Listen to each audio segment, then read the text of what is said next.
Hi everyone, welcome to my channel. இன்னைக்கு நம்ம discuss பண்ண போறது Whiteoak கேபிட்டல் நிறுவனத்துடைய NFO flexi cap fund.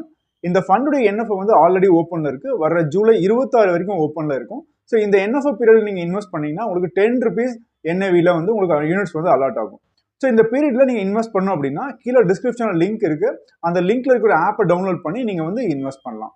So இப்போ Whiteoak கேபிட்டல் நிறுவனம்ங்கிறது எங்கிருந்த நிறுவனம்னு பார்த்தீங்கன்னா இப்போ வந்து எஸ் பேங்க் மியூச்சுவல் ஃபண்ட் இருந்தாங்க. அந்த எஸ் பேங்க் மியூச்சுவல் ஃபண்ட் நிறுவனத்தை தான் அந்த Whiteoak நிறுவனம் வந்து வாங்கியிருக்காங்க. ஸோ Whiteoak நிறுவனத்துடைய ஃபவுண்டர் யாருன்னு வந்து பார்த்தீங்கன்னா பிரசாந்த் கேம்கா. இவர் வந்து இயர் 2000ல கோல்ட்மேன் சாச்சஸ் நிறுவனத்தில் யூஎஸ் ஈக்விட்டி க்ரோத் டீம்ல இருந்திருக்காரு. அதுக்கப்புறம் பல நிறுவனங்களை ஒர்க் பண்ணிட்டு 2017ல Whiteoak நிறுவனத்தை வந்து ஸ்டார்ட் பண்ணியிருந்திருக்காரு. இப்போ வந்து இவங்க ஃப்ளெக்ஸி கேப் ஃபண்டை வந்து NFO வந்து இப்போ லான்ச் பண்றாங்க. இப்போ ஃப்ளெக்ஸி கேப் ஃபண்ட்னா என்ன அப்படின்னு வந்து பார்த்தீங்கன்னா பொதுவாக வந்து ஒரு ஈக்விட்டி மார்க்கெட்டில் large cap, mid cap, small கேப்னு 3 செக்மெண்ட் இருக்கு. இதில் வந்து பார்த்தீங்கன்னா ஒரு ரிசெஷன் டைமில் வந்து பார்த்தீங்கன்னா உங்களுக்கு லார்ஜ் கேப் ஃபண்ட்ஸ் கொஞ்சமாக ஃபாலோ ஆச்சுன்னா மிட் கேப் இன்னும் கொஞ்சம் அதிகமாக ஃபாலோ ஆகும், ஸ்மால் கேப் இன்னும் கொஞ்சம் அதிகமாகவே ஃபாலோ ஆகும். அதே மாதிரி ரெக்கவரி டைமில் வந்து பார்த்தீங்கன்னா ஃபர்ஸ்ட் லார்ஜ் கேப் தான் ஃபர்ஸ்ட் ஒரு 6 மாதத்துலேருந்து 1 இயருக்கு க்ரோ ஆகும். அதுக்கப்புறம் மிட் கேப் க்ரோ ஆக ஆரம்பிக்கும். அதுக்கப்புறம் ஸ்மால் கேப் செக்மெண்ட் தான் க்ரோ ஆரம்பிக்கும்.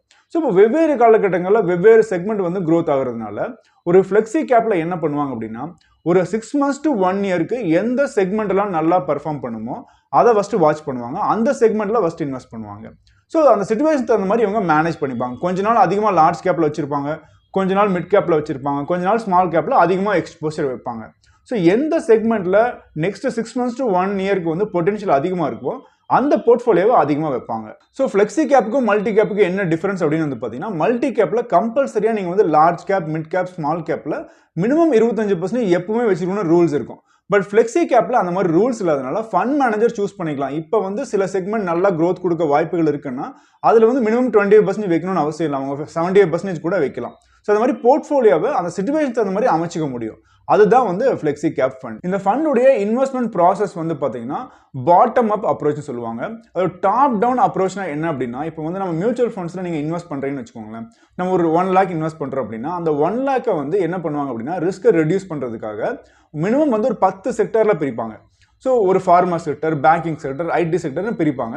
அப்படி பிரிக்கும் போது என்ன பண்ணுவாங்க அப்படின்னா எந்த செக்டர்லாம் நெக்ஸ்ட் 1 yearலேருந்து 2 yearக்கு க்ரோத் பொட்டன்ஷியல் அதிகமாக இருக்கும் அந்த செக்டர்ல அதிகமாக வந்து எக்ஸ்போஷர் வைப்பாங்க.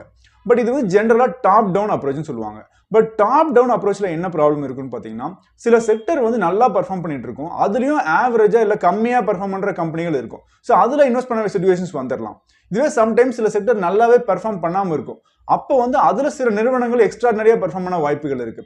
அதனால எப்பவுமே செக்டர் பேஸ் பண்ணி இன்வெஸ்ட் பண்ணாம எந்த ஸ்டாக்ஸ் எல்லாம் வந்து நெக்ஸ்ட் 2-3 இயர்ஸ்க்கு நல்லா பெர்ஃபார்ம் பண்ண வாய்ப்புகள் இருக்கும் அந்த மாதிரி ஸ்டாக்ஸை பிக் பண்ணி இன்வெஸ்ட் பண்றதுக்கு பேர் தான் பாட்டம் அப் அப்ரோச்.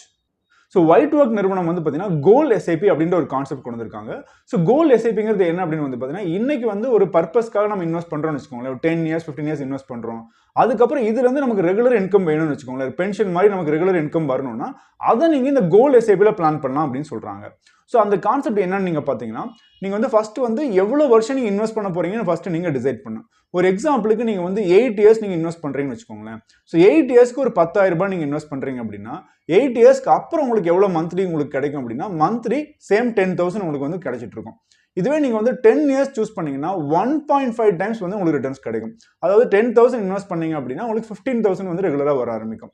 இதுவே நீங்க வந்து 12 years சூஸ் பண்ணீங்க அப்படின்னா 2 times வந்து மணி உங்களுக்கு திரும்ப வர ஆரம்பிக்கும். அதாவது 20,000 வர ஆரம்பிக்கும். இதே 15 years நீங்க சூஸ் பண்ணீங்க அப்படின்னா 10,000 இன்வெஸ்ட் பண்ணதுக்கு 3 times உங்களுக்கு மணி திரும்ப வர ஆரம்பிக்கும். அதாவது 30,000 ரூபாய் திரும்ப வர ஆரம்பிக்கும். இதே 20 years நீங்க சூஸ் பண்ணீங்கன்னா இப்போ 10,000 பே பண்றது 20 yearsக்கு அப்புறம் மந்த்லி 50,000 உங்களுக்கு வந்து பென்ஷன் மாதிரி ரெகுலர் இன்கம் வர ஆரம்பிக்கும். இதே 25 years சூஸ் பண்ணீங்கன்னா 10,000 பே பண்றதுக்கு 80,000 வந்து மணி திரும்ப வர ஆரம்பிக்கும். 8 மடங்கு திரும்ப வர ஆரம்பிக்கும். இதுவே நீங்க 30 வருஷம் டேர்ம் நீங்க சூஸ் பண்றீங்க அப்படின்னா இப்போ 10,000 பே பண்றது ஃபியூச்சர்ல 1,20,000 வந்து ரெகுலரா வர ஆரம்பிக்கும். இப்போ வந்து நம்ம எஸ்ஐபில இன்வெஸ்ட் பண்றோம். ஃபியூச்சர்ல அந்த டியூரேஷன் முடிஞ்சதுக்கு அப்புறம் சிஸ்டமேட்டிக் வித்ட்ராவல் பிளான் ஆக்டிவேட் பண்ணிட்டோம் அப்படின்னா நமக்கு ரெகுலரா இன்கம் வந்து இருந்து வர ஆரம்பிக்கும். இந்த கோல்ட் எஸ்ஐபி வந்து எப்படி ஒர்க் ஆகுதுன்றதுக்காக பேக் டெஸ்ட் பண்ணியிருக்காங்க. ஸோ பேக் டெஸ்டிங் மூலமா நீங்க வந்து ஒரு 2001ல நீங்க வந்து இந்த எஸ்ஐபில நீங்க ஸ்டார்ட் பண்ணிருந்தீங்கன்னு வச்சுக்கோங்களேன். நீங்க இப்போ எவ்வளவு இன்வெஸ்ட் பண்ணிருப்பீங்க, எவ்வளவு கிடைச்சிருக்குன்றது ஒரு எக்ஸாம்பிள் வந்து போட்டிருக்காங்க. ஸோ இது எப்படி வந்து பாத்தீங்கன்னா ஃபர்ஸ்ட் 12 yearsக்கு நீங்க வந்து மந்த்லி 10,000 இன்வெஸ்ட் பண்ணிட்டு இருந்திருக்கீங்க.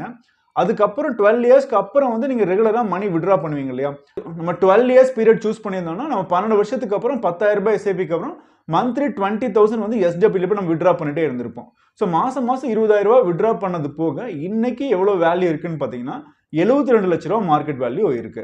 ஸோ இது வந்து ஒரு back tested data. So back testing மூலமா எவ்வளவு கிடைச்சிருக்கலாம் அப்படின்ற ஒரு எக்ஸாம்பிள் தான் இதுல போட்டிருக்காங்க. இந்த கான்செப்ட் நம்ம எதுக்கு சொல்றோம் அப்படின்னு பாத்தீங்கன்னா, ஒரு இன்சூரன்ஸ் பாலிசிகள்ல இந்த மாதிரி பென்ஷன் கான்செப்ட் அப்படின்னு இருக்கும். நம்ம 15 இயர்ஸ் 20 இயர்ஸ் பே பண்ணுவோம், அதுக்கப்புறம் ரெகுலரா நமக்கு இன்கம் வர ஆரம்பிக்கும் பென்ஷன் மூலமா.